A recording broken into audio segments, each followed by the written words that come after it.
스위스 알프스의 깊은 곳, 만년설로 뒤덮인 본구리들 사이에 숨겨진 최첨단 벙커 안은 완벽한 정적으로 가득 차 있었다. 오직 여러 개의 모니터에서 흘러나오는 미세한 펜 소음과 키보드를 두드리는 날카로운 소리만이 그 정적을 깨고 있었다. 화면에 복잡한 암호화 코드를 응시하는 이수연의 짙은 갈색 눈동자는 한치의 흔들림도 없었다. 세상은 그녀가 몇 년 전 작전 중 사망했다고 알고 있었지만 그녀는 이곳에서 그림자처럼 존재하며 자신만의 방식으로 세계의 균형을 유지하고 있었다. 그 순간 보안 채널을 통해 암호화된 메시지 하나가 화면 한 구석에 깜빡이며 나타났다. 발신인은 그녀의 쌍둥이 오빠이자 엘리시안 그룹의 총수인 이민준이었다. 수연은 잠시 하던 일을 멈추고 메시지를 열었다. 내용은 지독할 정도로 간결했다. 수아가 떠났다. 사고. 단어는 차가웠지만 그 안에 담긴 슬픔과 절망의 무게가 모니터를 뚫고 그녀의 심장을 찔렀다. 사고라는 단어가 유독 그녀의 뇌리를 맴돌며 불협화음을 만들어냈다. 수연의 완벽하게 통제되던 표정에 처음으로 미세한 균열이 생겼다. 그녀는 곧바로 자신과 수아가 주고받았던 모든 통신 기록이 담긴 비밀 파일을 열었다. 불과 며칠 전 수아는 강태호와의 결혼 준비와 자신이 설계한 건축물의 완공을 앞두고 설렘 가득한 메시지를 보내왔었다. 그녀의 목소리는 미래에 대한 희망으로 가득 차 있었고 그 어디에서도 부주의한 사고로 이어질 만한 어두운 그림자는 찾아볼 수 없었다. 그토록 생명력 넘치던 사람이 그렇게 허무하게 갈 리가 없었다. 가슴을 애는 듯한 슬픔은 순식간에 차가운 분노로 변해갔다. 수연은 세상에 없는 존재, 바로 자신의 현재 신분이 이제 가장 강력한 무기가 될 것임을 직감했다. 그녀는 어린 시절 오빠와 정해두었던 암호를 사용해 짧은 메시지를 보냈다. 돌아간다. 민준의 답장은 더 짧았다. 엘리시안. 그것으로 모든 준비는 끝났다. 복수의 서막이 오르고 있었다. 그녀는 자신의 모든 것을 앗아간 진실을 찾기 위해 지옥으로 돌아가기로 결심했다. 서울로의 귀환은 철저히 비밀리에 이루어졌다. 상업용 항공기가 아닌 엘리시안 그룹 소유의 제트기가 한적한 사설 활주로에 조용히 착륙했다. 트랩 아래에는 그녀의 옛 동료이자 오빠의 가장 신임하는 경호팀장인 최진우가 굳은 표정으로 서 있었다. 둘 사이에는 어떤 인사도 오가지 않았지만 침묵 속에서 깊은 위로와 결의가 느껴졌다. 차에 오르자마자 진우는 예비조사 보고서를 건넸다. 이수아는 자신이 설계한 스카이 아크 타워의 고층에서 추락했다. 경찰은 실족사로 결론 내렸고 사건은 48시간 만에 종결되었다. 너무 빨랐고 너무 깔끔했다. 오빠가 마련해준 서울의 야경이 한눈에 내려다 보이는 비밀 펜트하우스는 순식간에 그녀의 작전 지휘 본부로 변했다. 수연은 차가운 분노를 애써 억누르며 사건의 모든 기록을 검토하기 시작했다. CCTV 영상, 경찰 보고서, 목격자 진술까지 모든 증거는 완벽하게 사고라는 결론을 가리키고 있었지만 바로 그 완벽함이 오히려 의심을 증폭시켰다. 마치 잘 짜인 각본처럼 모든 조각이 하나의 방향만을 가리키고 있었다. 그것은 진실이 아닌 누군가가 만든 진실의 모조품이었다. 수연의 손가락이 키보드 위에서 춤을 추기 시작했다. 첫 번째 목표는 수아의 보험을 담당했던 보험사의 서버였다. 몇 시간의 집요한 해킹 끝에 그녀는 결정적인 단서를 찾아냈다. 수아가 사망하기 불과 석 달 전, 강타어가 수아를 피보험자로 하여 거액의 생명보험에 가입했고 유일한 수혜자는 바로 그 자신이었다. 보험금은 천문학적인 액수였다. 그 시기는 너무나도 악의적이었고 그 의도는 명백해 보였다. 사랑하는 약혼녀를 위한 배려라고 하기에는 너무도 거대한 금액이었다. 다음 목표는 수아의 유산을 관리하던 로펌이었다. 최진우가 외부에서 교란 작전을 펼치는 동안 수연은 로펌의 철통 같은 보안 시스템을 유령처럼 뚫고 들어갔다. 그리고 그곳에서 두 번째 증거를 발견했다. 수아가 죽기 불과 2주 전 유언장이 수정되었다는 사실이었다. 원래 자선단체에 기부하기로 되어 있던 혁신기술 기업의 막대한 지분이 모두 강태호에게 넘어가도록 변경되어 있었다. 그것은 수아의 필체였지만 수연은 그 안에 담긴 미묘한 강압의 흔적을 느낄 수 있었다. 모든 조각이 맞춰지기 시작했다. 최근 자금난에 시달리고 있다는 소문이 돌던 강태호의 제니스 건설. 보험금과 주식만 있다면 회사를 구하고도 남아 업계의 정점으로 올라설 수 있을 터였다. 강태호는 수아의 사랑과 신뢰를 자신의 야망을 위한 도구로 이용했고 그녀의 꿈이 담긴 건축물에서 그녀를 영원히 밀어버렸다. 그는 단순한 사고의 방관자가 아니었다. 그는 모든 것을 계획하고 실행한 살인자였다. 그의 미소 뒤에 숨겨진 탐욕이 수아를 죽음으로 내몬 것이다. 작전본부의 거대한 디지털 스크린 중앙에는 강타오가 성공한 젊은 기업가로 소개된 뉴스 기사 속 환한 미소가 떠 있었다. 그 미소를 응시하는 수연의 눈동자는 이제 슬픔이 아닌 모든 것을 불태워 버릴 듯한 차가운 분노로 이글거렸다. 그녀가 원하는 것은 단순한 법의 심판이 아니었다. 그녀는 강타오가 자신의 손으로 쌓아 올린 모든 것, 그의 명예, 그의 부, 그의 세상을 조각조각 해체해 버릴 것이다. 그가 그녀의 세상에 그랬던 것처럼 그렇게 길고 어두운 복수의 사냥이 시작되었다. 수연은 최진우에게 강타오의 모든 공식적인 일정과 비공식적인 동선, 그리고 그가 만나는 모든 인물에 대한 심층적인 분석을 지시했다. 그녀의 머릿속은 이미 수십 개의 시나리오를 그리고 지우며 가장 효과적이고 치명적인 접근법을 찾고 있었다. 단순한 증거 수집을 넘어 강타오라는 인물의 심리를 완벽하게 파악하고 그의 가장 약한 고리를 끊어버릴 계획을 세워야 했다. 그녀는 그가 자신의 그림자가 다가오는 것조차 눈치채지 못하게 만들 작정이었다. 최진우가 가져온 자료는 방대했다.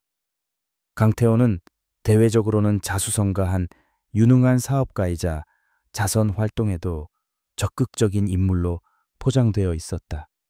하지만 그 이면에는 수많은 정경유착의 흔적과 비정한 인수합병의 기록들이 먼지처럼 쌓여 있었다. 그는 목표를 위해서라면 수단과 방법을 가리지 않는 인물이었고 그의 주변에는 그의 성공에 기생하는 하이에나 같은 무리들이 들끓었다. 수연은 그들 모두를 이번 사냥의 목표물로 설정했다. 강타오를 고립시키기 위해서는 그의 손발을 먼저 잘라내야 했다. 밤이 깊어가는 서울의 도심을 내려다보며 수연은 죽은 동생을 떠올렸다. 언제나 밝고 따뜻했던 수아. 사람을 믿고 세상을 긍정적으로 바라보던 아이. 그런 수아에게 강타오는 완벽한 왕자님처럼 보였을 것이다. 수연은 과거에 강타오를 몇 번 만난 적이 있었다. 그의 세련된 매너와 야심에 찬 눈빛을 기억했다. 그때는 그저 동생의 선택을 존중했지만 이제 와 생각해보니 그의 미소 뒤에는 언제나 차가운 계산이 깔려 있었다. 그녀는 왜 더 일찍 알아채지 못했을까? 죄책감이 칼날처럼 그녀의 마음을 파고들었다. 하지만 후회하고 있을 시간은 없었다. 그녀는 자신의 감정을 무덤 속에 묻어두어야 했다. 이제부터 그녀는 이수연이 아니었다. 그녀는 복수를 위해 태어난 유령, 심판을 집행하는 그림자였다. 그녀는 먼저 강터오의 자금줄을 추적하기 시작했다. 제니스 건설의 재무제표는 겉보기에는 완벽했지만 수연의 눈에는 곳곳에 숨겨진 비자금의 흐름과 분식회계의 흔적이 보였다. 그녀는 그 흐름의 종착지를 찾아내기 위해 밤을 새워 데이터를 분석했다. 며칠간의 분석 끝에 수연은 강태호가 불법적인 정치자금을 세탁하는 데 사용되는 유령 회사의 네트워크를 발견했다. 이 네트워크의 중심에는 강타오의 충실한 재무이사 박성준이 있었다. 박 이사는 강타오의 모든 검은 돈을 관리하는 핵심 인물이었다. 그를 무너뜨린다면 강타오의 자금줄에 심각한 타격을 줄 수 있을 터였다. 수연은 박성준의 모든 것을 파헤치기 시작했다. 그의 가족, 그의 습관, 그의 약점까지 샅샅이 조사하며 그를 올가맬 덫을 설계했다. 수연은 모니터에 떠있는 박성준의 프로필을 보며 차가운 미소를 지었다. 도박빚과 자녀의 유학 자금으로 인해 심각한 재정 압박을 받고 있다는 정보가 그녀의 눈에 들어왔다. 완벽한 표적이었다. 이제 그에게 거부할 수 있는 제안을 할 차례였다. 그녀는 최진우에게 박성준에게 접근할 계획을 전달했다. 계획은 대담하고 위험했지만 성공한다면 강터의 제국에 첫 번째 균열을 낼 수 있을 것이었다. 복수의 첫 번째 장은 이렇게 막을 올리고 있었다. 그녀는 자신의 손에 피를 묻힐 준비가 되어 있었다. 수연은 작전의 세부 사항을 하나씩 점검하며 빈틈이 없는지 확인했다. 박성준 이사에게 접근하는 것은 단순히 협박으로 끝날 일이 아니었다. 그를 완전히 자신의 꼭두각시로 만들어 강타오의 내부 정보를 지속적으로 빼내야 했다. 이를 위해서는 그의 심리를 완벽하게 장악해야만 했다. 수연은 최진우가 수집한 정보를 바탕으로 박성준이 가장 두려워하는 것과 가장 원하는 것을 파악했다.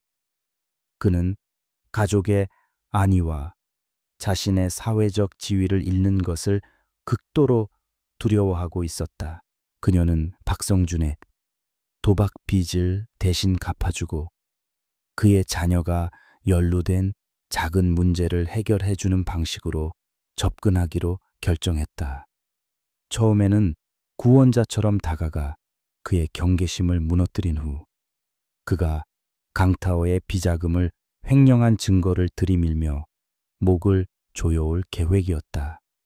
당근과 채찍을 동시에 사용해 그가 다른 선택을 할 수 없도록 만드는 것이다. 이 모든 과정은 철저히 익명으로 진행될 것이며 박성준은 자신이 누구의 손에 놀아나고 있는지 끝까지 알지 못하게 될 터였다. 작전 개시 전날 밤 수연은 잠시 창가에 서서 도시의 불빛을 바라보았다. 저 불빛 어딘가에 강타오는 자신의 성공을 자축하며 화려한 밤을 보내고 있을 것이다. 아무것도 모른 채 자신의 발밑이 무너져 내리고 있다는 사실을 까맣게 잊은 채 말이다. 수연은 수아의 사진이 담긴 작은 펜던트를 목에 걸었다. 차가운 금속의 감촉이 그녀의 결심을 더욱 단단하게 만들었다. 이것은 단순히 죽은 동생을 위한 복수가 아니었다. 이것은 정의가 무너진 세상에 보내는 그녀만의 경고였다. 다음 날 계획은 한치의 오차도 없이 진행되었다. 최진우와 그의 팀원들이 박성준의 주변에 자연스럽게 접근했다. 박성준은 갑자기 나타난 행운에 어리둥절하면서도 안도했다. 그의 모든 문제가 마치 마법처럼 해결되기 시작했기 때문이다. 그리고 며칠 후 그는 익명의 발신자로부터 하나의 이메일을 받았다. 그 안에는 그가 비자금을 횡령한 모든 기록과 함께 앞으로 해야 할 일에 대한 지시사항이 담겨 있었다. 박성준은 절망에 빠졌지만 이미 덫에 걸린 생쥐에 불과했다. 그는 지시에 따라 제니스 건설의 내부 기밀 자료들을 빼돌리기 시작했다. 강타오가 추진 중인 대규모 개발 프로젝트의 비리, 뇌물 장부, 그리고 다가올 주주총회를 위한 여론 조작 계획까지 수많은 정보들이 수연의 벙커로 실시간으로 전송되었다. 수연은 그 정보들을 분석하고 재가공하며 강타오를 공격할 무기를 만들어 나갔다. 그녀의 눈은 복수심으로 불타고 있었지만 머리는 얼음처럼 차가웠다. 이제 본격적인 전쟁을 시작할 때가 온 것이다. 수연은 수집된 정보를 바탕으로 첫 번째 공격을 개시했다. 그녀는 익명의 제보자로서 언론사에 제니스 건설의 탈세 의혹을 흘렸다. 처음에는 작은 기사로 시작했지만 수연이 계속해서 구체적인 증거들을 제공하자 의혹은 걷잡을 수 없이 커져나갔다. 국세청이 특별 세무조사에 착수했고 제니스 건설의 주가는 폭락하기 시작했다. 강타오는 갑작스러운 위기에 분노하며 내부 정보 유출자를 찾기 위해 혈안이 되었다. 하지만 그의 의심은 엉뚱한 곳을 향하고 있었다. 그는 절대 자신의 충실한 재무이사가 배신했을 것이라고는 상상조차 하지 못했다. 강타오가 혼란에 빠진 사이 수연은 다음 계획을 준비했다. 이번 목표는 그의 정치적 뒷배였다. 그녀는 강타오가 유령 회사를 통해 불법 정치 자금을 건넨 정치인의 명단을 확보했다. 이 명단이 세상에 공개된다면 강태호는 단순히 비리 기업가에서 끝나는 것이 아니라 나라를 뒤흔든 거대한 스캔들의 중심에 서게 될 것이었다. 수연은 가장 극적인 순간에 이 카드를 터뜨리기 위해 조용히 때를 기다렸다. 모든 것은 그녀의 계획대로 움직이고 있었다. 박성준 이사를 통해 제니스 건설의 내부 정보가 어둠 속에서 꾸준히 흘러 들어오고 있었지만 이수연은 그것만으로는 부족하다고 느꼈다. 외부에서 그의 제국을 흔드는 것은 가능했지만 강타오라는 인물의 가장 깊은 곳에 숨겨진 비밀, 즉 언니의 죽음에 대한 결정적인 증거를 찾아내기 위해서는 그림자 속에만 머물 수 없었다. 그녀는 놈의 심장부로 직접 걸어 들어가야만 했다. 위험이 따르는 대담한 계획이었지만 성공한다면 복수를 완성할 가장 확실한 길이기도 했다. 새로운 가면을 쓰고 그의 세계에 스며들어야 할 때였다. 수연은 보안 채널을 통해 오빠 이민준에게 자신의 계획을 밝혔다. 그녀가 직접 강태호에게 접근하겠다는 말에 민준은 격렬하게 반대했다. 그녀의 안전이 무엇보다 중요했고 그 늑대 같은 놈의 소굴로 제 발로 들어가는 것은 너무나도 위험한 도박이었다. 하지만 수연의 결심은 단호했다. 그녀는 언니의 마지막 순간을 목격했을지도 모르는 그 공간에 그 남자의 가장 가까운 곳에 있어야만 했다. 오랜 설득 끝에 민주는 동생의 의지를 꺾을 수 없음을 깨닫고 엘리시안 그룹의 모든 자원을 동원해 그녀를 돕기로 약속했다. 그렇게 문하윤이라는 새로운 인물이 세상에 태어났다. 그녀는 뉴욕 소더비 인스티튜트에서 미술사를 수석으로 졸업한 재능 있는 아트 컨설턴트였다.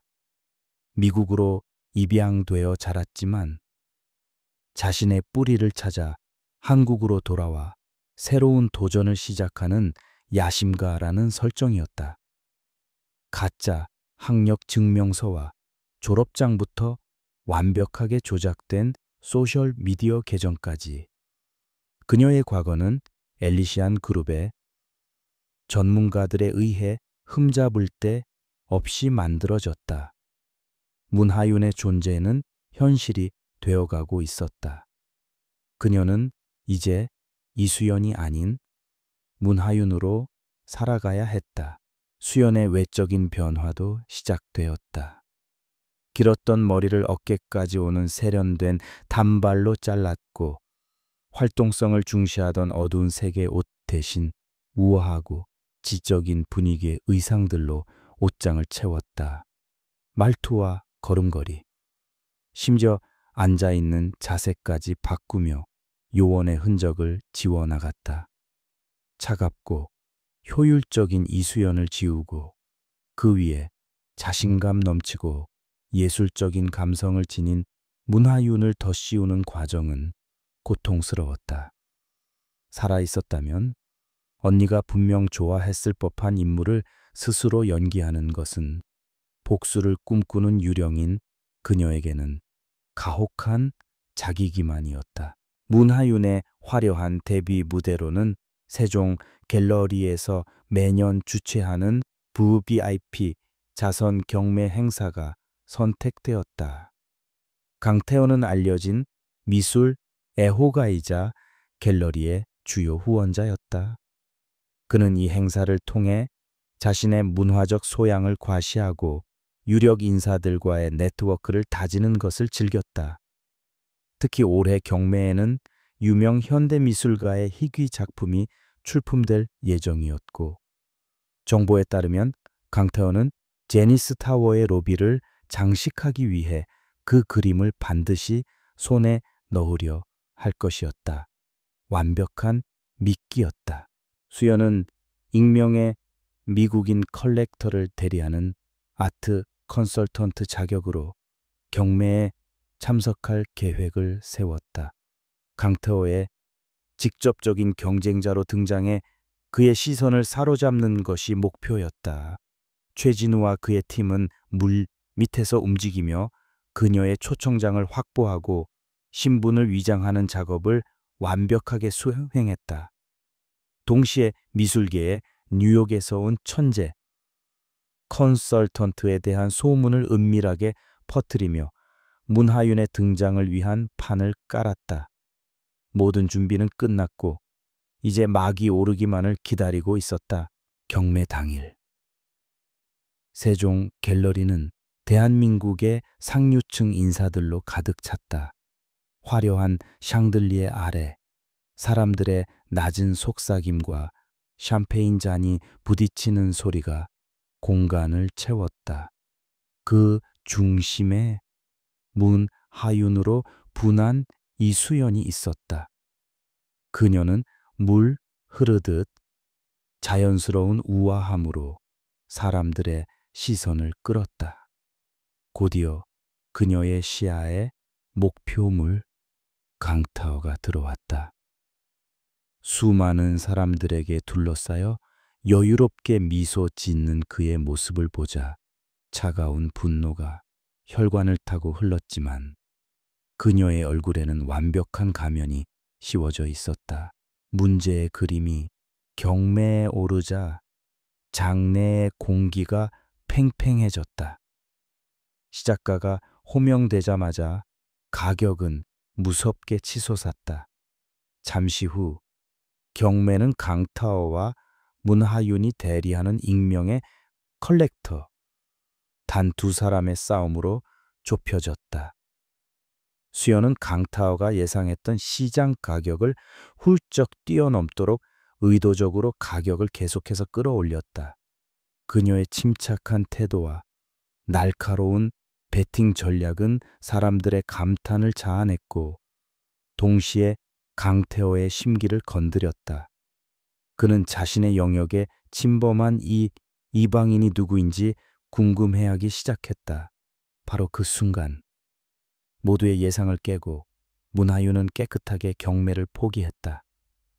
강태호는 결국 엄청난 가격에 그림을 낙찰받았다. 잠시 휴식 시간.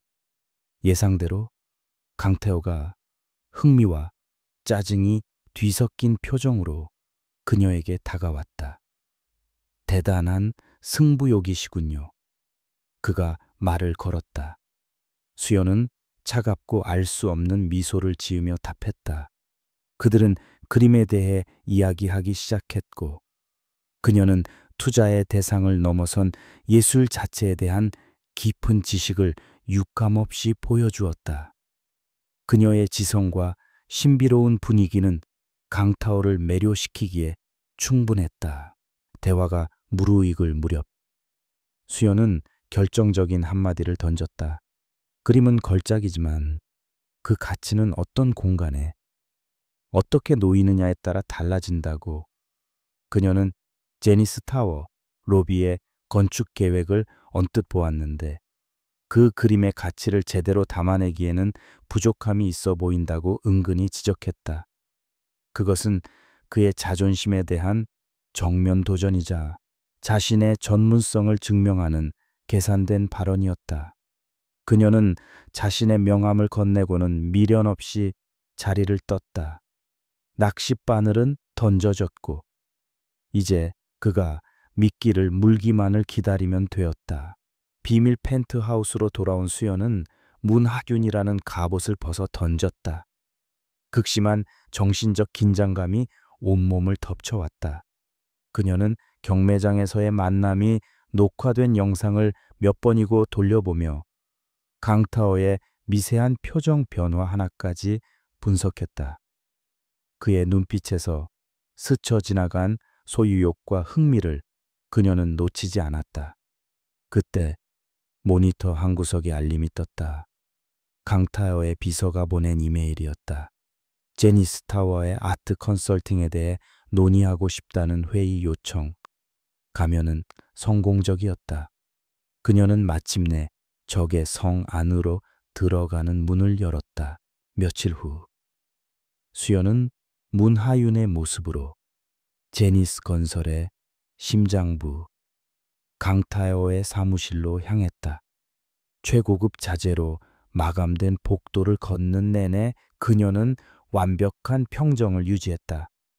이 건물의 어딘가에서 언니가 마지막 숨을 거두었다는 사실이 심장을 찔렀지만 그녀는 복수라는 단 하나의 목표만을 생각했다.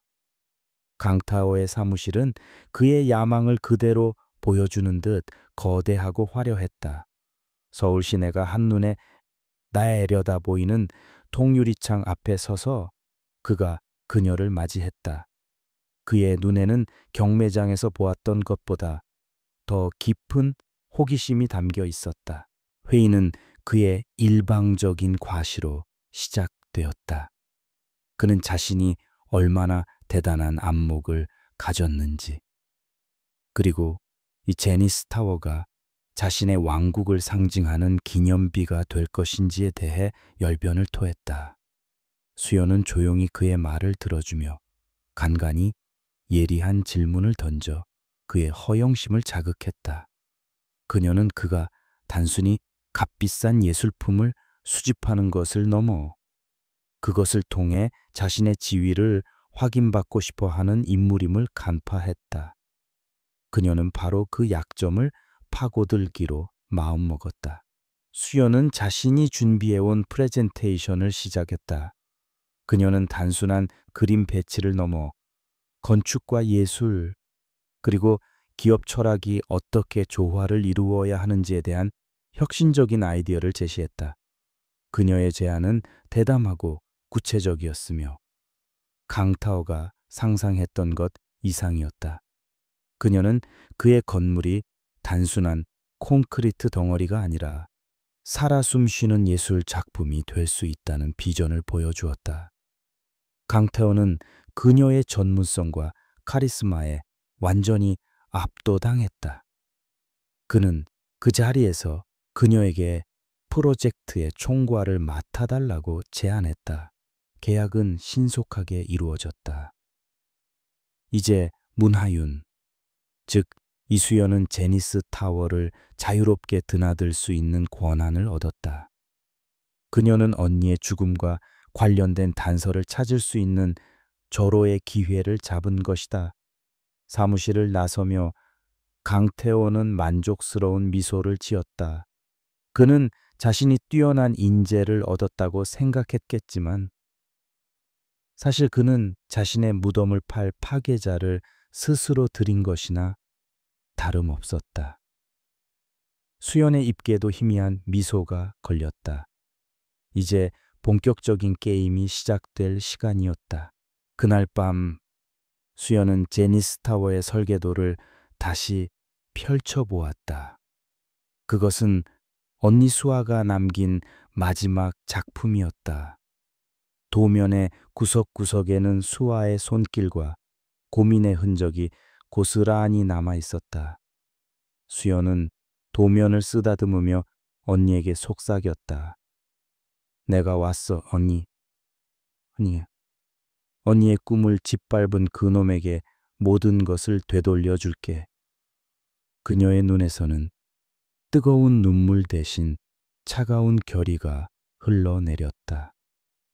그녀는 이제 강태호의 가장 신임받는 파트너이자 그의 숨통을 조여올 가장 날카로운 칼날이 될 준비를 마쳤다.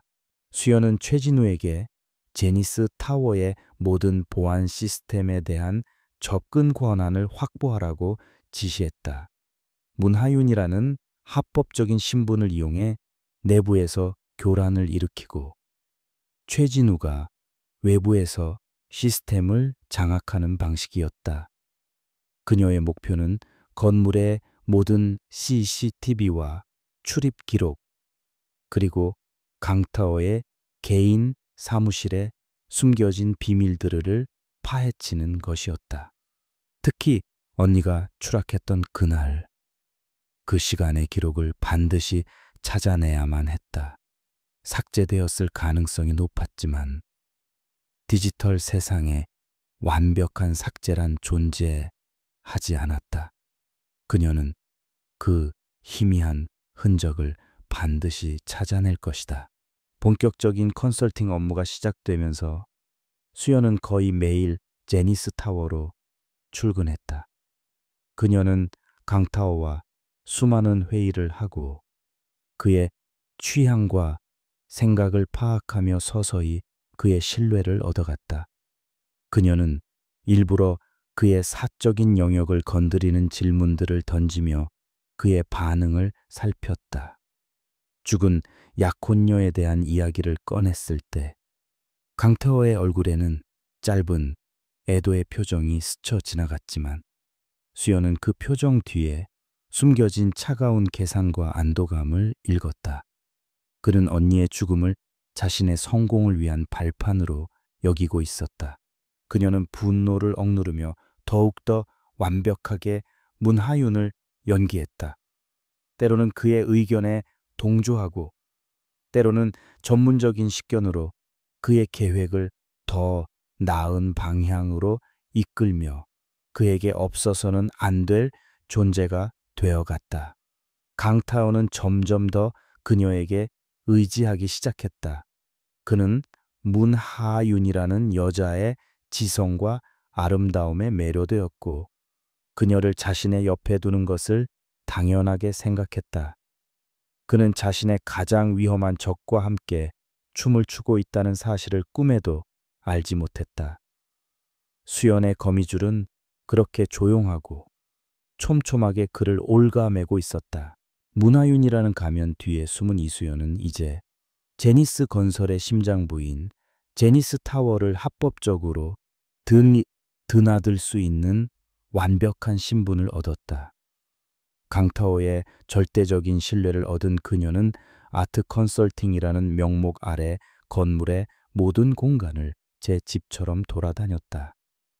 그녀의 눈은 예술 작품을 배치할 최적의 장소를 찾는 듯 보였지만, 사실 그녀의 뇌는 건물의 보안 구조와 CCTV의 사각지대, 그리고 임원들의 움직임을 분석하며 완벽한 감시망을 설계하고 있었다. 강철로 지어진 이 요새에 균열을 낼 시간이었다. 그녀의 첫 번째 목표는 강타오의 개인 집무실이었다. 그곳은 그의 모든 비밀이 시작되고 끝나는 장소일 터였다. 수연은 최첨단 기술로 제작된, 육안으로는 식별이 거의 불가능한 초소형 도청 장치와 카메라를 준비했다. 문제는 그것을 어떻게 자연스럽게 설치하느냐였다. 기회는 예상보다 빨리 찾아왔다. 강타오가 타워의 전체적인 예술 컨셉에 대해 논의하자며 그녀를 자신의 집무실로 불렀을 때였다.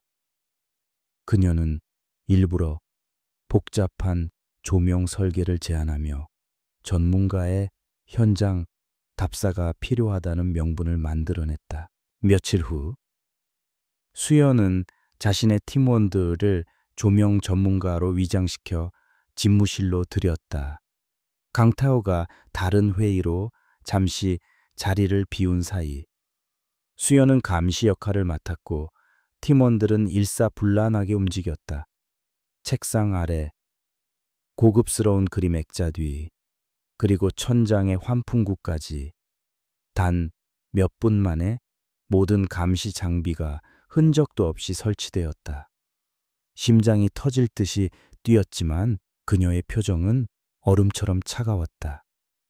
모든 것이 완벽하게 끝났다고 생각한 순간 복도에서 강태호의 목소리가 들려왔다.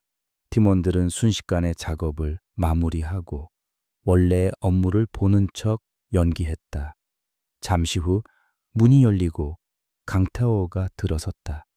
그는 의심의 눈초리로 잠시 방 안을 훑어보았지만 아무런 이상도 발견하지 못했다.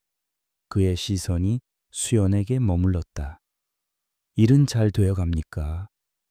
그의 질문에 수연은 부드럽게 미소 지으며 방금 측정한 조명 데이터에 대해 설명하기 시작했다. 그녀의 침착함에 강타오의 의심은 눈 녹듯이 사라졌다. 아슬아슬한 순간이었지만 첫 번째 관문은 무사히 통과했다. 이제 수연의 비밀 벙커에서는 강타오의 집무실에서 일어나는 모든 대화와 움직임이 실시간으로 중계되었다. 그녀는 그의 통화를 엿듣고 비밀스러운 방문객들의 얼굴을 확인하며 그의 비밀 네트워크를 하나씩 그려나갔다. 그는 단순한 비리 기업가가 아니었다. 그의 뒤에는 부패한 정치인, 검찰 고위 간부, 그리고 여론을 조작하는 언론인까지. 거대한 카르텔이 존재했다.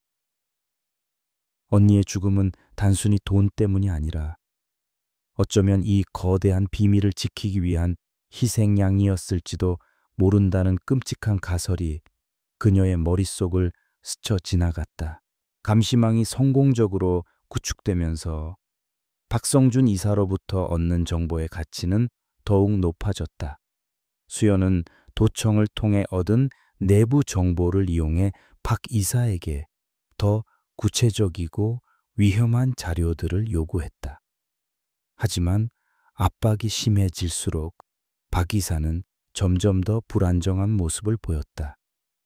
그는 거의 매일 밤 악몽에 시달렸고 언제 강태호에게 발각될지 모른다는 공포에 사로잡혀 있었다. 그는 몇 번이나 모든 것을 그만두고 싶다는 메시지를 보내왔지만 수연은 그를 놓아줄 생각이 없었다. 어느 늦은 밤 박 이사로부터 다급한 연락이 왔다. 그는 대포폰을 이용해 떨리는 목소리로 말했다. 더 이상은 못하겠습니다. 강 대표가 뭔가를 눈치챈 것 같습니다. 내부 정보 유출에 대해 자체 감사를 시작했어요. 그의 목소리에는 공포가 가득했다. 수연은 차갑게 대답했다. 이미 늦었습니다. 이사님, 지금 멈추면 당신은 나뿐만 아니라 강태호에게도 버림받게 될 겁니다. 내가 시키는 대로만 하면 당신 가족은 안전할 겁니다. 그녀는 그의 가장 큰 약점인 가족을 이용해 그의 마지막 저항 의지마저 꺾어버렸다. 수연은 박 이사를 안정시키는 동시에 강태호의 의심을 다른 곳으로 돌릴 계획을 세웠다. 그녀는 박 이사를 통해 조작된 정보를 흘려 강태호의 라이벌 회사 중 하나가 내부 첩자를 심었다는 의심을 하도록 만들었다. 강태호는 미끼를 물었고 제니스 건설의 내부 감사는 엉뚱한 방향으로 흘러가기 시작했다. 박 이사는 위기에서 벗어났지만 이제 그는 완전히 수연의 손아귀에 들어온 꼭두각시에 불과했다. 수연은 이 과정을 지켜보며 어떤 죄책감도 느끼지 않았다. 복수를 위해서는 악마가 되어야만 했다. 며칠이 흘렀다. 수연은 여전히 문하윤으로서 완벽한 연기를 펼치며 강태호의 곁을 지켰다. 그녀의 전문적인 능력과 매력에 강태호는 점점 더 깊이 빠져들었다. 그는 공적인 자리뿐만 아니라 사적인 자리에도 그녀를 초대하기 시작했다. 수연은 그의 초대에 응하며 그의 사생활과 인간관계를 파고들었다. 그녀는 그가 얼마나 공허하고 불신으로 가득 찬 인간인지 똑똑히 볼 수 있었다. 그는 그 누구도 믿지 않았고 오직 힘과 돈만을 숭배했다. 언니는 대체 이런 남자의 무엇을 사랑했던 것일까? 그러던 어느 날 밤 집무실에 설치된 도청 장치를 통해 결정적인 대화가 포착되었다. 강태호가 유력 정치인인 김 의원과 비밀리에 통화하는 내용이었다. 그린벨트 해제 건은 문제없겠지요. 이번 일만 성공하면 의원님의 다음 선거는 걱정 안 하셔도 됩니다. 그들의 대화는 암호로 가득했지만 수연은 그 의미를 즉시 파악할 수 있었다. 그들은 개발이 제한된 구역을 불법적인 로비를 통해 해지하고 그 땅을 헐값에 사들여 막대한 개발 이익을 챙기려는 거대한 음모를 꾸미고 있었다. 이 불법적인 토지 거래는 제니스 건설의 미래가 걸린 중요한 프로젝트였다. 최근의 주가 하락과 세무조사로 인한 손실을 한 번에 만회하고도 남을 만큼 거대한 이권이 걸려 있었다. 수연은 이것이 강태호의 가장 약한 고리가 될 것이라고 직감했다. 이 거래를 무산시킨다면 그의 자금줄은 물론이고 그를 비호하던 정치적 뒷배까지 한 번에 무너뜨릴 수 있었다. 그녀의 심장이 세차게 뛰기 시작했다. 마침내 반격의 기회가 온 것이다. 수연은 즉시 최진우와 팀원들을 소집했다. 그녀는 도청된 내용을 들려주며 이 거래와 관련된 모든 정보를 수집하라고 지시했다. 거래가 이루어질 날짜와 장소, 자금이 오고 가는 방식, 그리고 이 계획에 연루된 모든 인물들의 명단까지. 그녀는 거대한 작전 계획을 세우기 시작했다. 이번에는 단순한 정보 유출이나 주가 조작 같은 소극적인 방식이 아니었다. 그녀는 그들의 범죄 현장을 직접 덮쳐 모든 것을 세상에 폭로할 작정이었다. 작전 준비는 신속하고 은밀하게 진행되었다. 최진우의 팀은 엘리시안 그룹의 정보력을 총동원해 거래의 세부 사항을 파악해 나갔다. 그 과정에서 수연은 계속해서 문하윤으로서 강태호의 곁을 지켰다. 그녀는 그의 신뢰를 이용해 프로젝트의 진행 상황을 떠보며 정보를 교차 확인했다. 강태호는 자신의 계획이 완벽하게 진행되고 있다고 믿으며 자신의 옆에 있는 아름다운 컨설턴트가 자신을 파멸시킬 함정을 파고 있다는 사실은 꿈에도 알지 못했다. 그의 오만함이 그의 눈을 멀게 하고 있었다. 작전 개시를 며칠 앞둔 밤, 수연은 언니의 사진을 꺼내보았다. 사진 속 수아는 세상에서 가장 행복한 미소를 짓고 있었다. 그 미소를 지켜주지 못했다는 죄책감이 다시금 그녀를 짓눌렀다. 하지만 이제 슬퍼하고만 있을 수는 없었다. 그녀는 언니의 미소를 앗아간 자들에게 죗값을 치르게 해야 했다.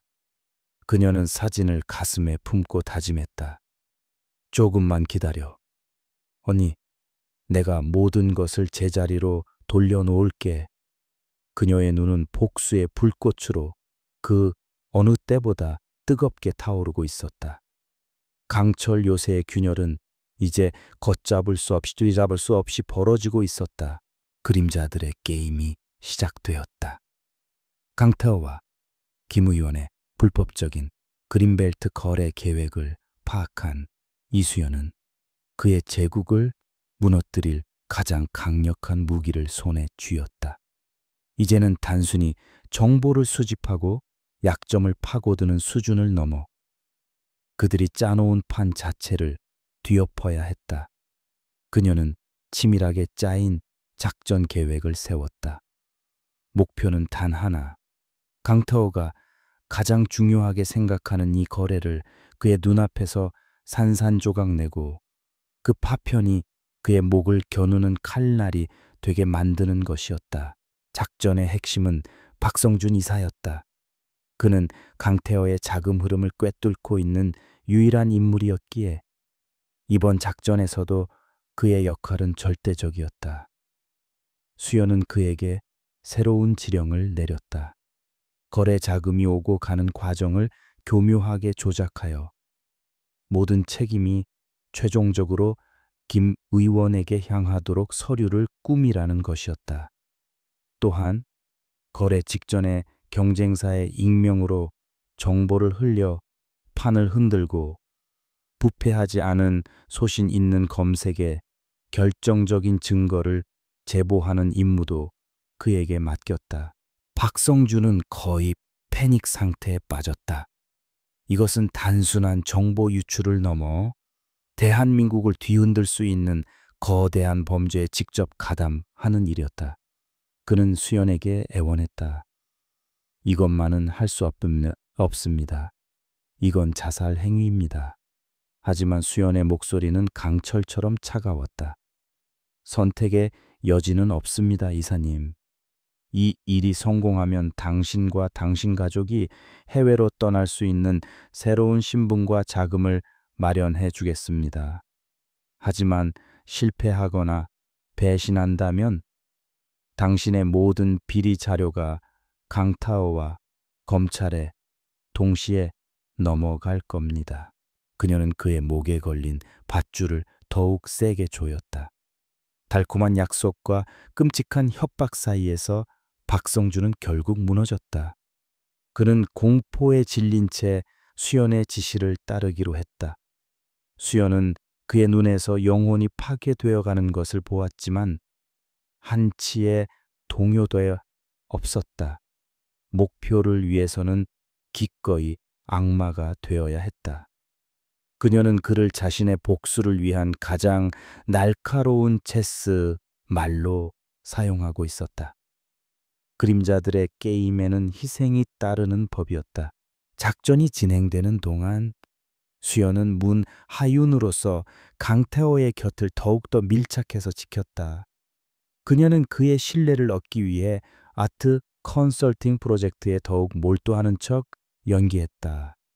아이러니하게도 그녀의 능력은 진짜였다. 그녀는 제니스 타워를 단순한 건물이 아닌 예술적 경지로 끌어올렸고 강태호는 그런 그녀의 능력에 진심으로 감탄했다. 그는 그녀를 단순한 파트너를 넘어 자신의 비전을 이해해주는 유일한 사람으로 여기기 시작했다. 거래 날짜가 다가올수록 강태호는 눈에 띄게 예민해졌다.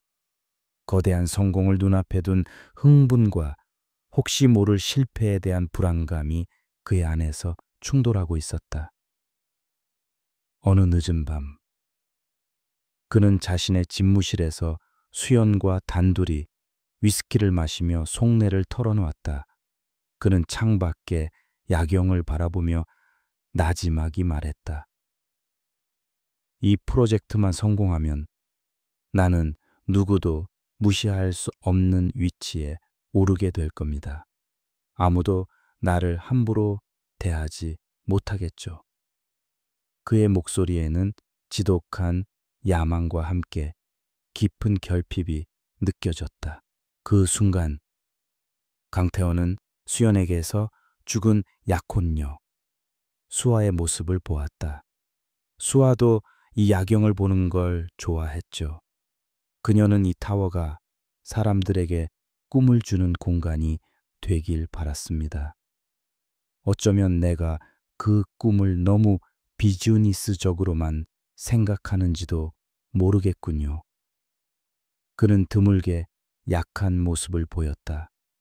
그가 수아의 이름을 입에 올리는 순간 수연의 심장은 얼음장처럼 차가워졌다. 그녀는 눈앞의 남자가 언니의 꿈과 사랑을 어떻게 짓밟았는지 똑똑히 알고 있었다. 하지만 그녀는 완벽하게 문하윤을 연기했다. 그녀는 그의 잔에 술을 채워주며 부드러운 목소리로 위로했다. 위대한 비전에는 때로 희생이 따르는 법이죠. 대표님은 단지 더 큰 목표를 위해 나아가고 있을 뿐입니다.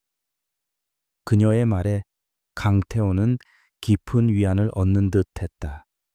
그는 고마움이 담긴 눈빛으로 그녀를 바라보았다. 그 순간 수연은 깨달았다. 강태호는 어쩌면 진심으로 수아를 사랑했을지도 모른다는 것을.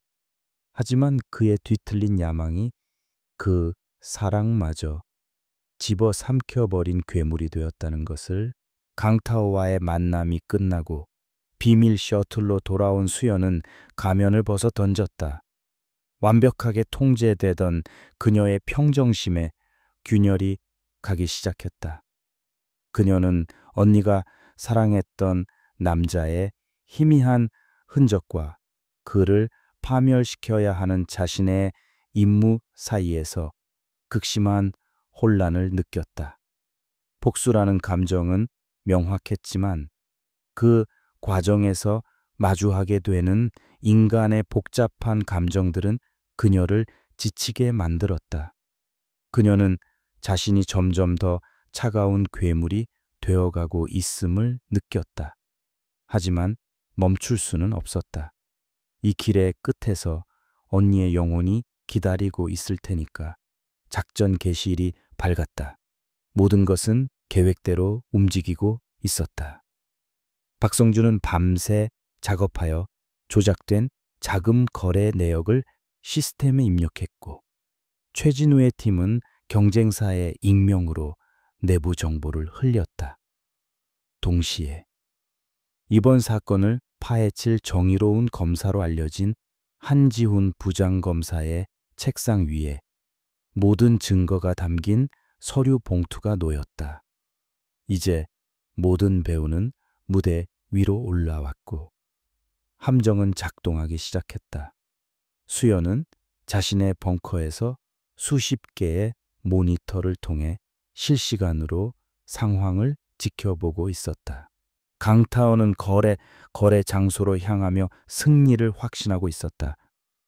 하지만 현장에 도착했을 때 그는 예상치 못한 경쟁사의 등장에 당황했다.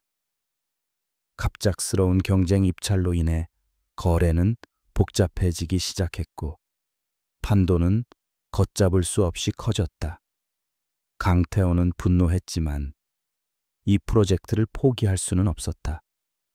그는 무리하게 자금을 끌어모아 거래를 성사시키려 했다. 그가 함정 속으로 더 깊이 빠져드는 순간이었다.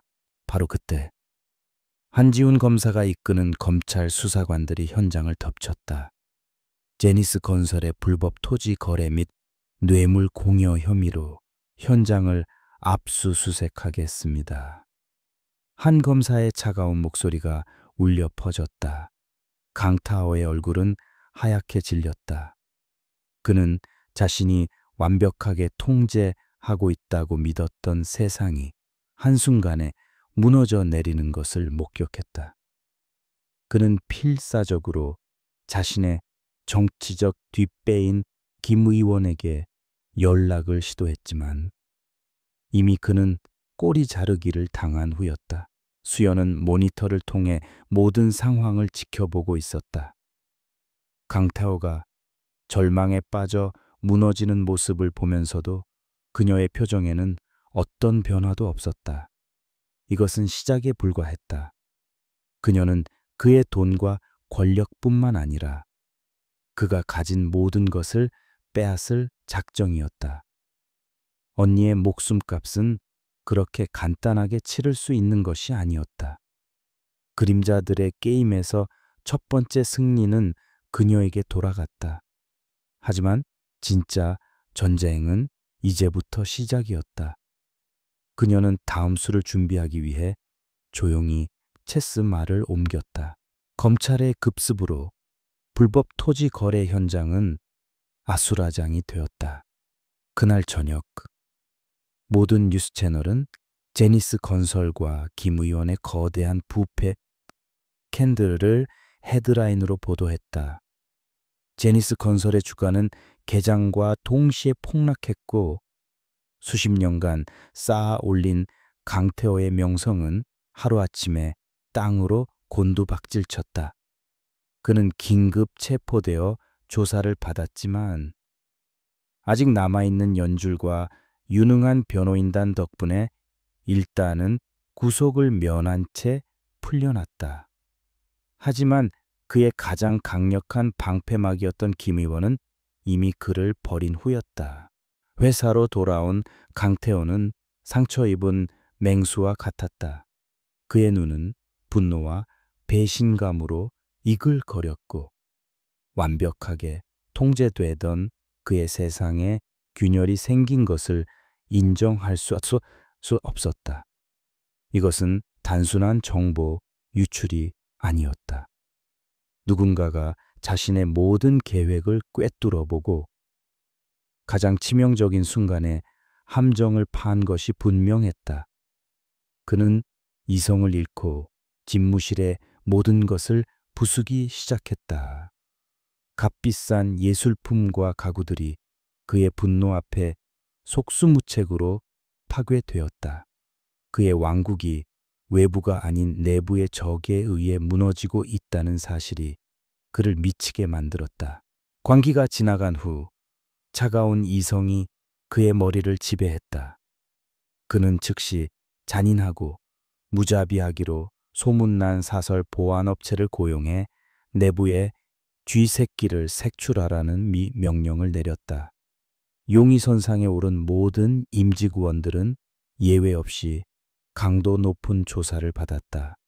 특히 자금의 흐름을 총괄했던 박성준 이사는 가장 유력한 용의자로 지목되어 집중적인 신문을 당했다. 그는 밀폐된 조사실에서 며칠 밤낮으로 이어지는 압박 신문을 견뎌야 했다. 박성준은 거의 한계에 다다랐다. 모든 것을 자백하고 싶다는 충동이 몇 번이고 그를 덮쳤지만 그럴 때마다 가족을 담보로 한 이수연의 섬뜩한 협박과 달콤한 약속이 그의 발목을 잡았다.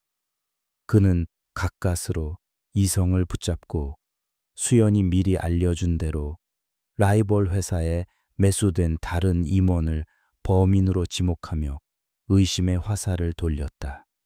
그의 연기는 완벽했고 보안업체는 일단 그에게서 한 발 물러섰다.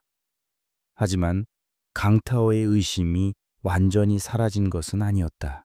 폭풍이 몰아치는 제니스 건설의 중심에서 문하윤, 즉 이수연은 대담한 다음수를 두었다.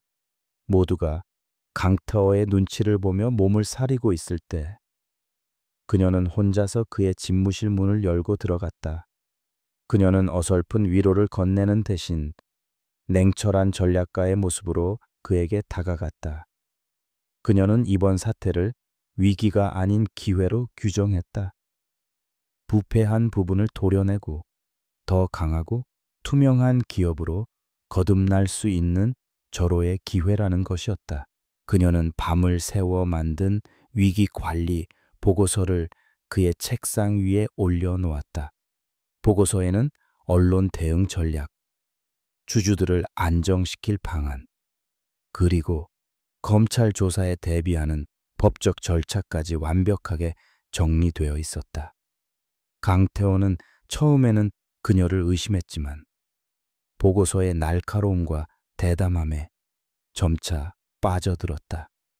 모두가 자신을 떠나고 배신하는 이 순간 오직 그녀만이 자신의 곁에서 흔들림 없이 폭풍에 맞서고 있었다.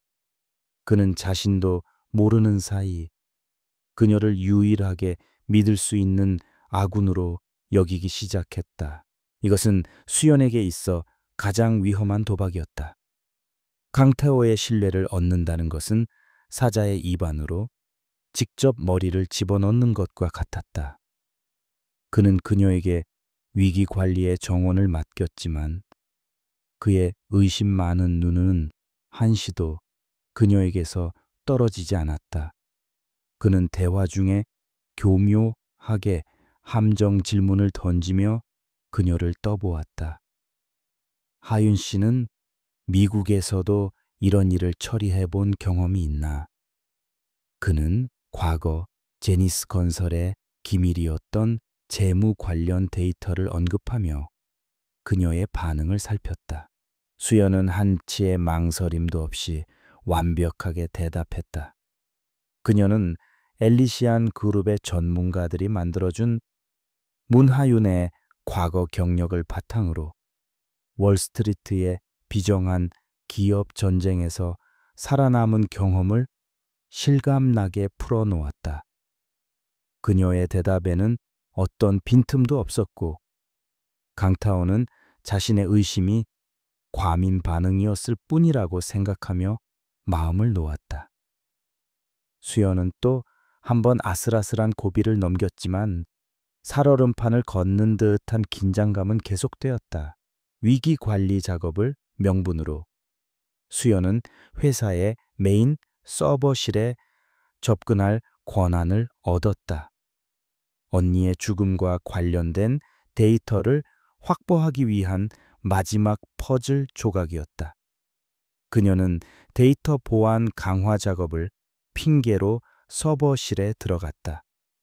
최진우가 외부에서 보안 시스템을 일시적으로 교란시키는 동안 그녀는 강타오의 컴퓨터와 연결된 가장 깊숙한 곳의 데이터를 추출하기 위한 특수 장치를 설치하기 시작했다.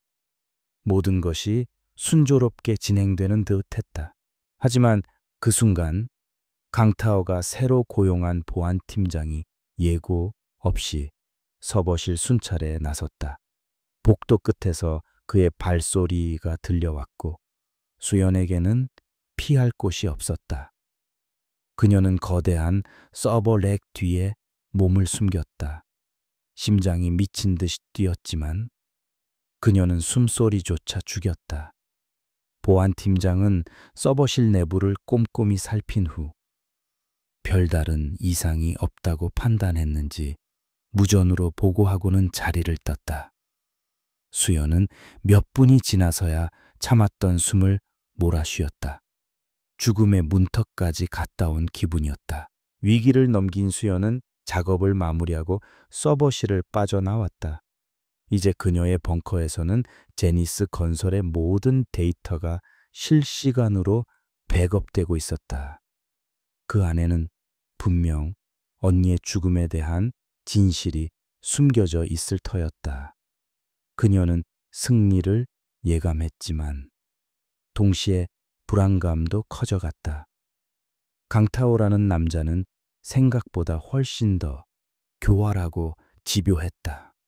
언제까지 그를 속일 수 있을지는 알 수 없었다. 그날 밤 집무실에 홀로 남은 강태호는 내부 감사 최종 보고서를 검토하고 있었다. 결국 내부 배신자에 대한 명확한 증거는 찾지 못했다. 하지만 보고서의 마지막 페이지에 적힌 한 줄의 문장이 그의 시선을 사로잡았다. 경쟁사의 정보가 유출된 시점이 자신이 VVIP 아트 옥션에서 문하윤을 처음 만났던 날과 정확히 일치한다는 내용이었다. 단순한 우연일까? 그의 머릿속에 처음으로 문하윤이라는 이름 위에 의심의 그림자가 드리워졌다. 그는 창가로 다가가 밖을 내려다보았다. 때마침 퇴근하던 문하윤이 광장을 가로질러 가는 모습이 보였다. 우아한 걸음걸이, 자신감 넘치는 태도, 모든 것이 완벽해 보이는 여자. 하지만 그 완벽함이 오히려 의심스러웠다. 그녀는 대체 누구일까? 어디서 갑자기 나타난 것일까? 강타오의 눈빛이 차갑게 빛나기 시작했다.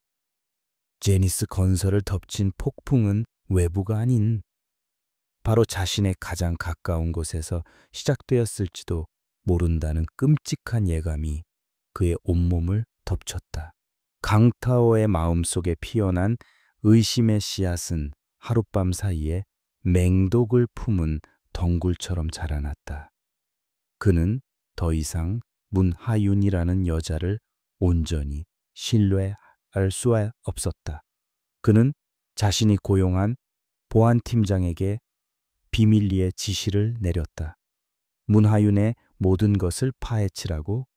그녀가 태어난 순간부터 지금 이 순간까지 그녀의 모든 과거를 샅샅이 뒤져 먼지 한 톨까지 보고하라는 명령이었다. 그는 자신의 의심을 철저히 숨긴 채 평소처럼 그녀를 대했다. 하지만 그의 눈은 이제 사냥감을 노리는 포식자처럼 그녀의 모든 움직임을 집요하게 쫓고 있었다. 수연은 강태호의 내면에서 일어나는 변화를 본능적으로 감지했다. 그의 친절함 뒤에 숨겨진 차가운 칼날과 시험하는 듯한 눈빛을 그녀는 놓치지 않았다.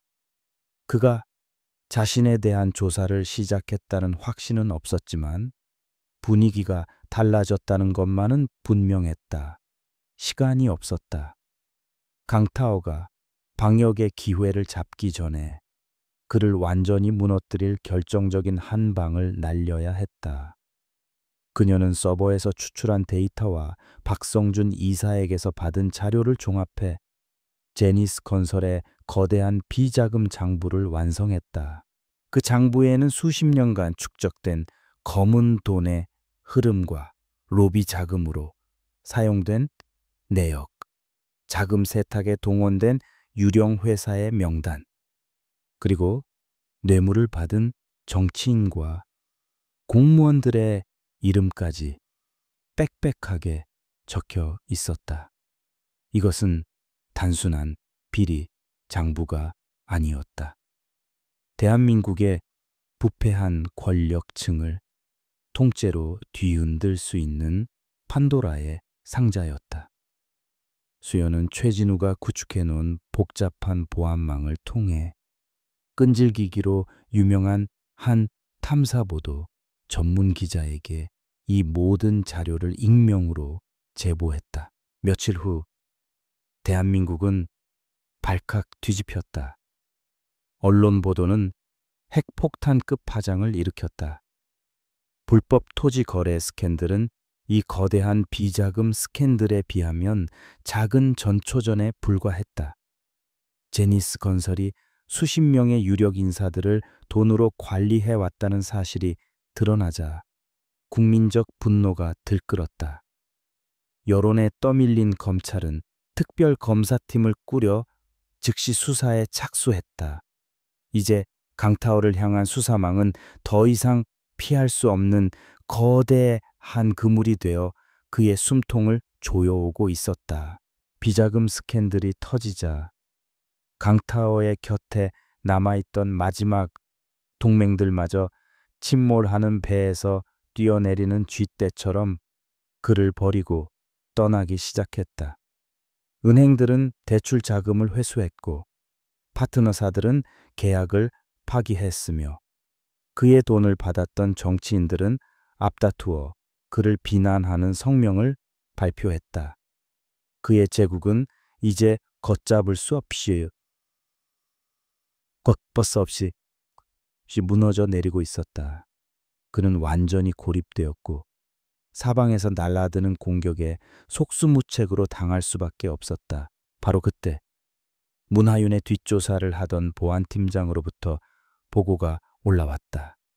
결과는 이상할 정도로 완벽했다. 그녀의 학력, 경력, 심지어 어린 시절의 기록까지 모든 것이 공식적인 기록과 정확하게 일치했다. 흠잡을 것 하나 없는 완벽한 이력이었다. 하지만 이 완벽함이 오히려 강타어의 의심을 확신으로 바꾸었다. 세상에 이렇게 깨끗한 과거를 가진 사람은 존재할 수 없었다. 그녀의 신부는 누군가가 정교하게 만들어낸 거대한 위조품임이 틀림없었다. 증거는 없었지만 그는 그렇게 확신했다. 절망과 편집증의 끝에 내몰린 강태호는 결국 문하윤과 직접 담판을 짓기로 결심했다.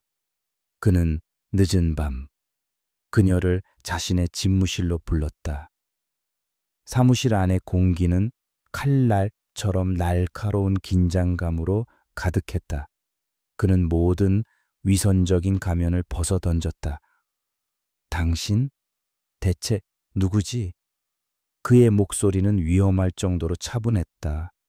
그는 자신의 의심을 하나씩 쏟아내기 시작했다.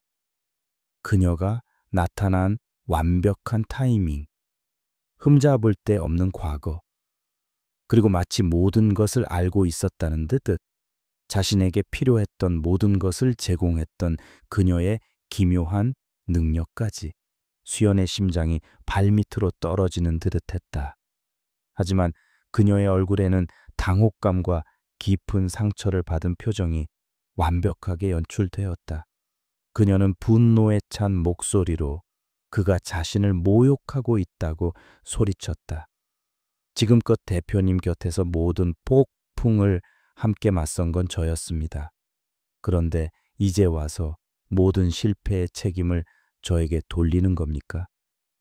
그녀는 그의 말을 교묘하게 비틀고 그의 편집증적인 의심을 공격하며 그가 얼마나 이성을 잃었는지를 되물었다. 그녀는 강하지만 상처받은 충신의 모습을 완벽하게 연기했다. 그녀는 여기서 멈추지 않고 그의 의심을 다른 곳으로 돌리기 위한 미끼를 던졌다. 어쩌면 대표님이 찾고 있는 배신자는 아주 오랫동안 곁에 있었던 사람일지도 모르죠. 대표님의 모든 비밀을 알고 당신에게 배신감을 느꼈을 만한 사람이요. 그녀는 은근슬쩍 박성준 이사와 같은 그의 오랜 측근들을 암시하며 그의 편집증에 불을 지폈다. 스스로의 판단력마저 의심하게 만들어 혼란에 빠뜨리는 고도의 심리전이었다. 대치는 팽팽한 교착 상태로 끝났다. 강태호는 여전히 그녀를 의심했지만 그녀의 완벽한 연기는 그의 마음에 작은 의심의 씨앗을 심었다. 어쩌면 정말 자신이 너무 예민하게 반응하는 것일지도 모른다는 생각. 그는 증거 없이 그녀를 처리할 수 없었다. 그는 지친 목소리로 그녀에게 나가보라고 말했다.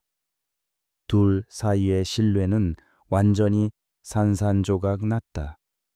수연은 집무실을 나오며 안도감과 아드레날린으로 다리가 풀리는 것을 느꼈다. 문하윤으로서의 시간이 얼마 남지 않았음을 직감했다. 그가 진실을 파헤치기 전에 언니의 죽음에 대한 마지막 증거를 찾아야만 했다. 강태호와의 위태로운 대치 이후 이수연은 자신의 시간이 얼마 남지 않았음을 직감했다. 문하윤이라는 가면은 언제 벗겨져도 이상하지 않을 만큼 낡아 있었다. 그가 자신에 대한 진실을 알아내기 전에 언니의 죽음에 대한 명백하고 반박할 수 없는 증거를 찾아내야만 했다. 그녀는 비밀 벙커로 돌아와 제니스 건설 서버에서 다운로드한 방대한 데이터의 마지막 조각들을 미친 듯이 파헤치기 시작했다. 언니가 남긴 흔적, 그 무엇이라도 찾아야 했다. 수십 시간의 필사적인 분석 끝에 그녀는 마침내 암호화된 개인 폴더 하나를 발견했다. 그것은 언니인 이수아가 사용하던 업무용 컴퓨터에 저장되어 있던 파일로 회사 메인 서버에 자동으로 백업된 것이었다. 폴더는 세상에 오직 두 사람만이 아는 쌍둥이 남매의 어린 시절 추억과 관련된 암호로 잠겨 있었다. 수연은 떨리는 손으로 암호를 입력했다. 폴더가 열리는 순간 그녀는 언니의 마지막 숨결과 마주하게 될 것임을 예감했다. 파일 안에는 수아의 개인적인 일기와 메모들이 들어 있었다. 그리고 그 안에서 수연은 결정적인 단서를 찾아냈다. 과거 그녀가 수아에게 선물했던 스마트 주얼리에 대한 기록이었다. 아름다운 펜던트 모양의 그 목걸이는 사실 위급 상황을 대비한 최첨단 개인 보안 장비로 상시 음성 녹음 기능이 탑재되어 있었다. 수아는 일기장에 강태호의 태도가 점점 더 차갑고 폭력적으로 변하는 것에 두려움을 느끼며 그 펜던트를 항상 몸에 지니고 다니기 시작했다고 적었다. 마지막 증거는 디지털 데이터가 아닌 언니의 마지막 유품 속에 남아 있었다. 수아의 유품은 엘리시안 그룹이 관리하는 안전금괴에 보관되어 있었다. 수연은 최진우와 함께 금고로 향했다. 차가운 금속 상자 안에는 언니가 사망하던 날 지니고 있던 물건들이 담겨 있었다. 그 속에서 그녀는 문제의 펜던트를 찾아냈다. 추락의 충격으로 약간 손상되었지만 내장된 메모리 칩은 무사했다. 최진우의 기술팀이 조심스럽게 데이터를 추출하는 동안 수연은 숨막히는 긴장감 속에서 기다렸다. 마침내 복구된 음성 파일이 재생되었다. 수연은 헤드셋을 낀 채 눈을 감았다. 파일 속에는 언니의 마지막 순간이 생생하게 담겨 있었다. 수아는 강태호에게 그의 불법적인 토지 거래와 비자금에 대해 따져 묻고 있었다. 그의 부인은 곧 위협으로 변했다.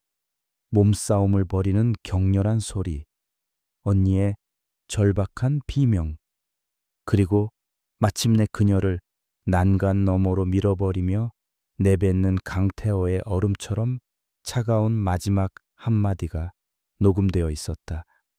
이건 그냥 사업이야. 수아야. 넌 끼어들지 말았어야 했어. 그리고 찾아온 침묵, 수연의 온몸에서 힘이 빠져나갔다. 슬픔이 거대한 파도처럼 그녀를 덮쳤지만 그 슬픔은 순식간에 모든 것을 불태워 버릴 듯한 분노로 변했다. 이것은 그의 모든 것을 빼앗을 수 있는 절대적인 무기였다. 그녀는 2개의 데이터 패키지를 준비했다. 첫 번째는 녹음 파일과 함께 지금까지 수집한 모든 증거를 담아 특별 검사인 한지훈 검색에 익명으로 발송했다.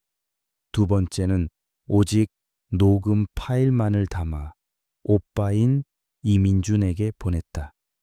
이제 그의 분노가 세상을 뒤덮을 차례였다. 하지만 단순히 증거를 넘기는 것만으로는 부족했다. 강타오는 남은 힘을 이용해 도주하거나 증거를 묻어버리려 할지 몰랐다. 그를 완벽한 궁지로 몰아넣어야 했다. 수연은 스스로를 미끼로 사용하기로 결심했다. 그녀는 자신의 정체를 그에게 직접 밝혀 자신이 원하는 시간과 장소에서 마지막 대결을 펼칠 생각이었다. 그녀는 대포폰을 이용해 강태호에게 익명의 메시지를 보냈다. 메시지에는 언니의 비명과 그의 마지막 말이 담긴 짧은 오디오 클립이 첨부되어 있었다. 그리고 한 줄의 텍스트가 뒤따랐다. 네가 내 언니를 빼앗았으니 이제 내가 너의 모든 것을 빼앗겠다. 모든 것이 끝났던 그곳으로 와라. 혼자서. 장소는 수아가 설계했던 바로 그 스카이 아크 타워였다. 동시에 그녀는 강태호가 자신을 뒷조사하기 위해 고용했던 보안 팀장에게 마지막 정보를 흘렸다. 어린 시절 이수아와 이수연이 함께 찍은 사진 한 장. 사진 속 2 아이의 얼굴은 누가 봐도 쌍둥이였다. 문하윤의 정체를 알게 된 보안 팀장은 경악하며 강태호에게 달려가 사실을 보고했다. 스카이 아크 타워의 최상층은 아직 공사가 마무리되지 않아 을씨년스러운 바람 소리만 가득했다. 철근이 앙상하게 드러나고 비닐 덮개가 바람에 펄럭이며 괴기한 소리를 냈다. 서울의 화려한 야경이 발 아래 펼쳐져 있었지만 그 모든 빛은 차갑고 무정하게만 느껴졌다. 이수연은 그 어둠 속에서 언니의 꿈이 담긴 이 미완의 공간에서 조용히 그를 기다렸다. 복수의 마지막 장을 장식할 무대였다. 얼마 지나지 않아 엘리베이터가 멈추고 강타오가 모습을 드러냈다.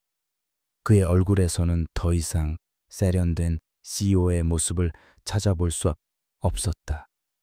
절망과 분노로 뒤틀린 궁지에 몰린 짐승의 얼굴이었다.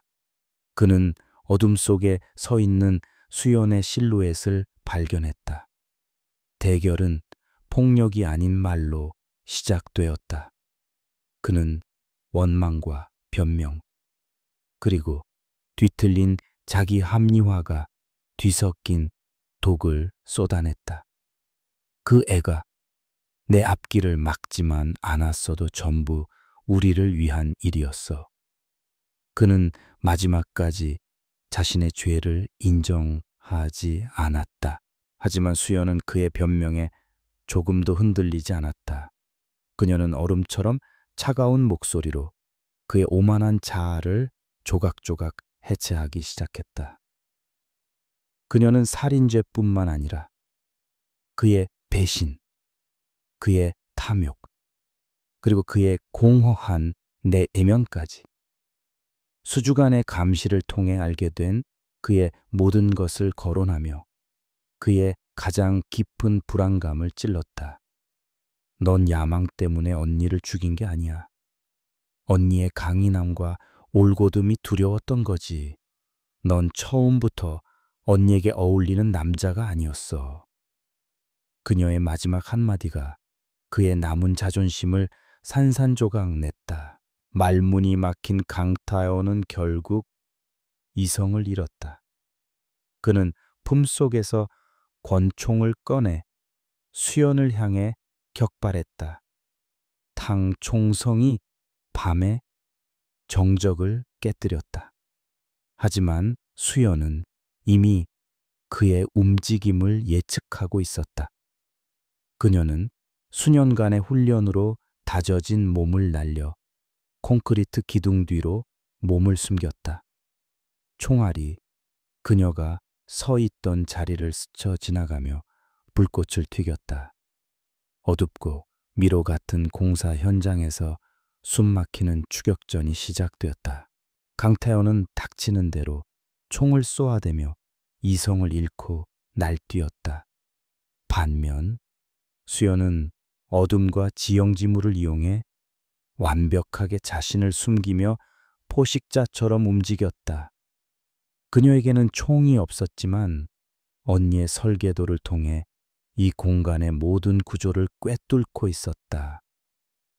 그녀는 소음을 내어 그의 시선을 다른 곳으로 돌린 후 쌓여있던 철제 파이프 더미를 무너뜨렸다.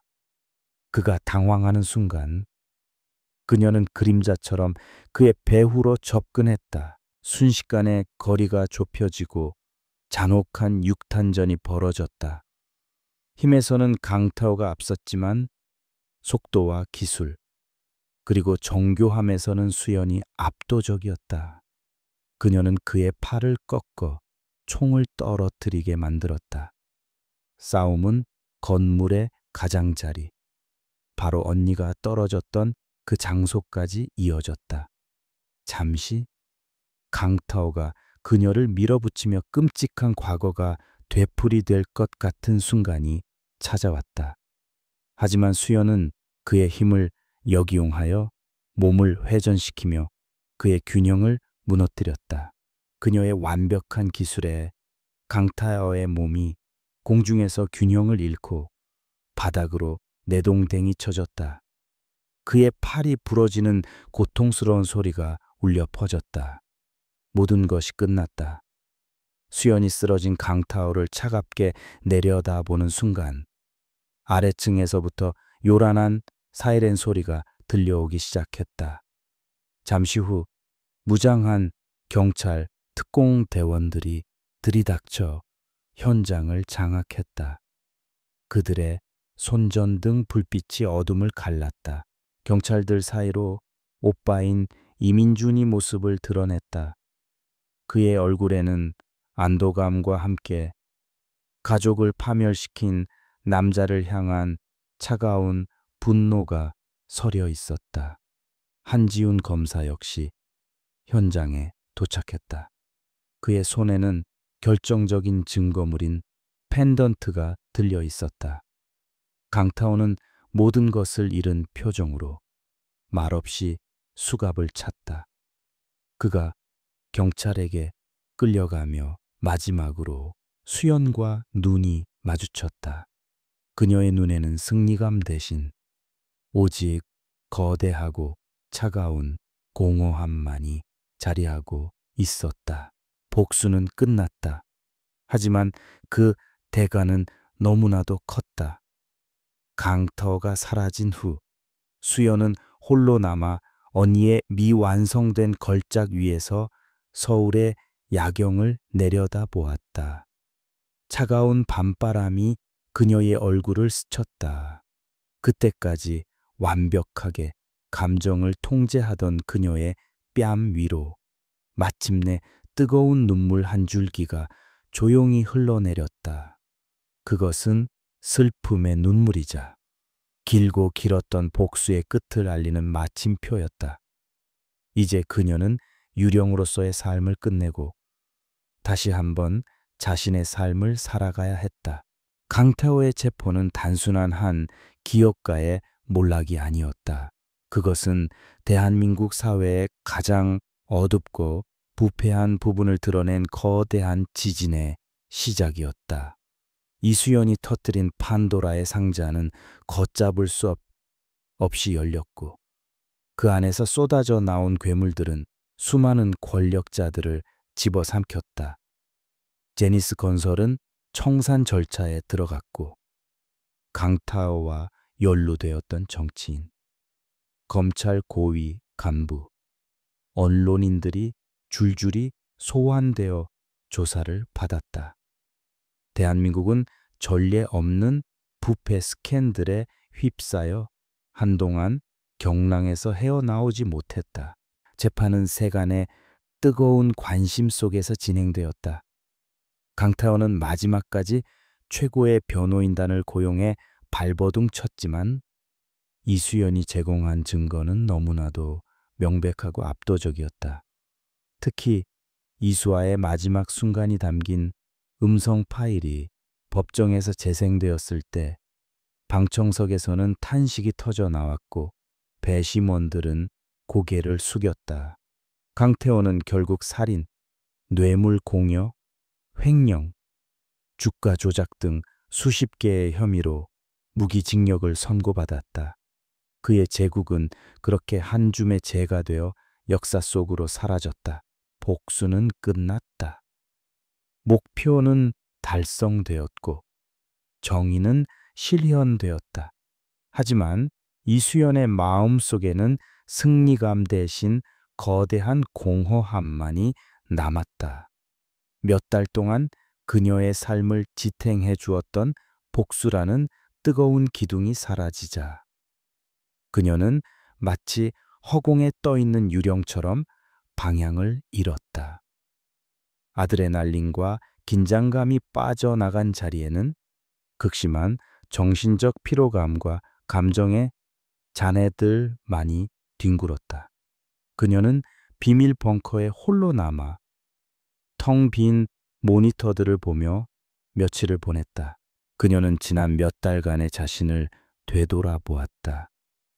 문하윤이라는 가면을 쓰고 강타오의 세계에 스며들었던 시간들. 그녀는 목표를 위해 박성준 이사의 영혼을 파괴했고 수많은 사람들을 속이고 조종했다.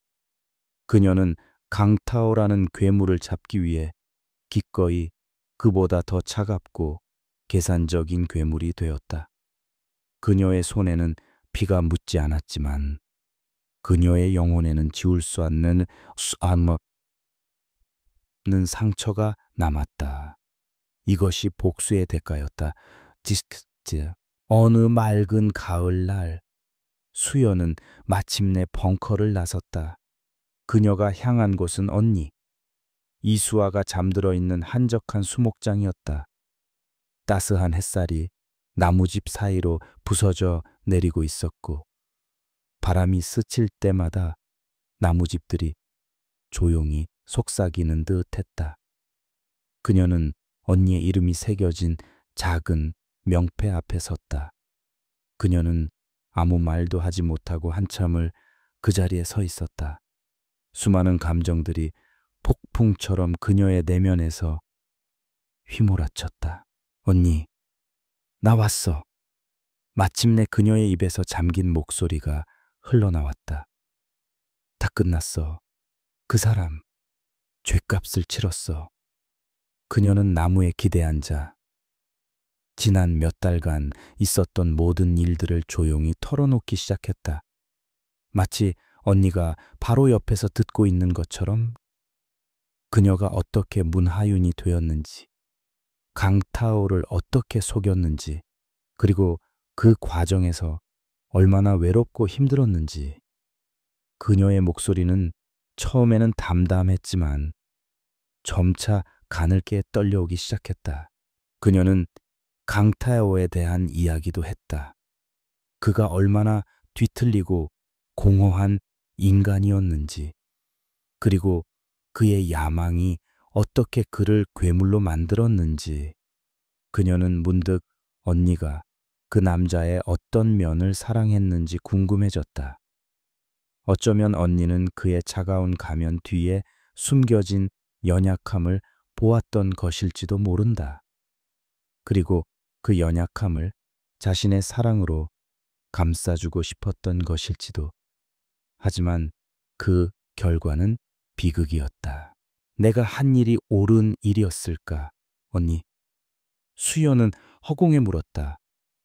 이건 정의였을까? 아니면 그냥 내 개인적인 복수였을까? 그녀는 스스로에게 몇 번이고 되물었던 질문을 던졌다. 그녀는 법의 심판을 기다리지 않고 사적인 방법으로 그를 단죄했다. 그 과정에서 또 다른 희생자가 나왔고 그녀 자신 역시 망가졌다. 그녀의 행동은 결코 정의롭다고 말할 수 없었다. 하지만 그녀는 후회하지 않았다. 그녀는 눈을 감고 언니의 마지막 비명을 떠올렸다. 법이라는 시스템이 과연 언니의 억울한 죽음에 대한 완벽한 정의를 가져다 주었을까? 그녀는 확신할 수 없었다. 그녀는 자신의 방법이 옳았다고 믿지는 않았지만 그것이 유일한 길이었다고 믿었다. 강타오가 자신의 손으로 쌓아 올린 모든 것을 그의 눈앞에서 무너뜨리는 것. 그것만이 언니의 영혼을 위로할 수 있는 유일한 방법이라고 생각했다. 그녀는 후회하지 않았다. 다만 그 모든 과정의 무게를 평생 짊어지고 가야 할 뿐이었다. 한참의 시간이 흐른 후 뒤에서 조용한 발걸음 소리가 들렸다. 오빠인 이민준이었다.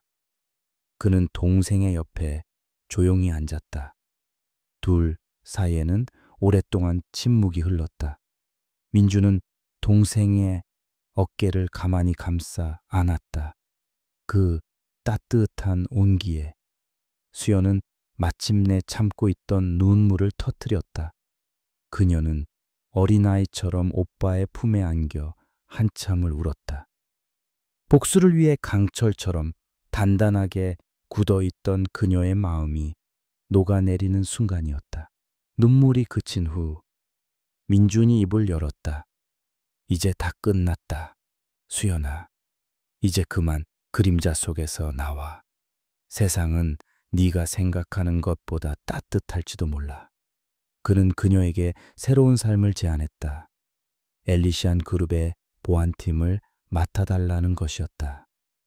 그녀의 능력을 좋은 곳에 사용하며 다시 세상과 소통하기를 바라는 오빠의 진심 어린 제안이었다. 수연은 대답 대신 희미하게 미소 지었다.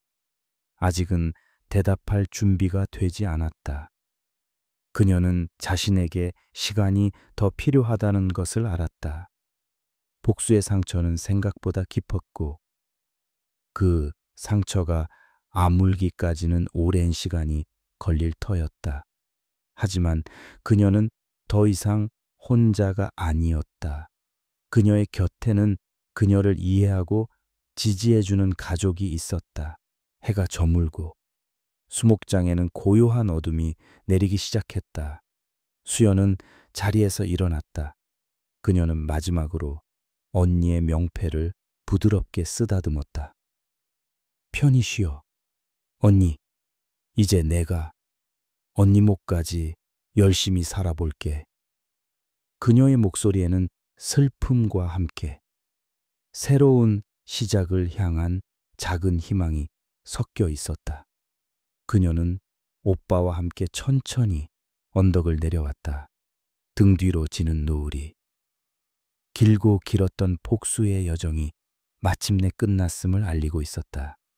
탐욕의 제 위에서 그녀는 새로운 삶을 향한 첫걸음을 내딛고 있었다. 강타워의 제국이 무너져 내린 폐허 위로 새로운 계절이 찾아왔다. 복수의 광풍이 휩쓸고 지나간 자리에는 상처와 공허함만이 남을 것 같았지만 시간은 더디게나마 모든 것을 치유하고 있었다. 1년이라는 시간이 흐른 후 이수연은 더 이상 복수를 꿈꾸는 유령이 아니었다. 그녀는 과거의 그림자에서 걸어나와 자신의 방식으로 세상에 새로운 빛을 비추고 있었다. 그녀는 오빠의 제안을 받아들이는 대신 자신만의 길을 선택했다. 상속받은 막대한 유산과 강태여에게서 환수한 재산을 기반으로 이수아 재단을 설립한 것이다. 재단의 목표는 명확했다.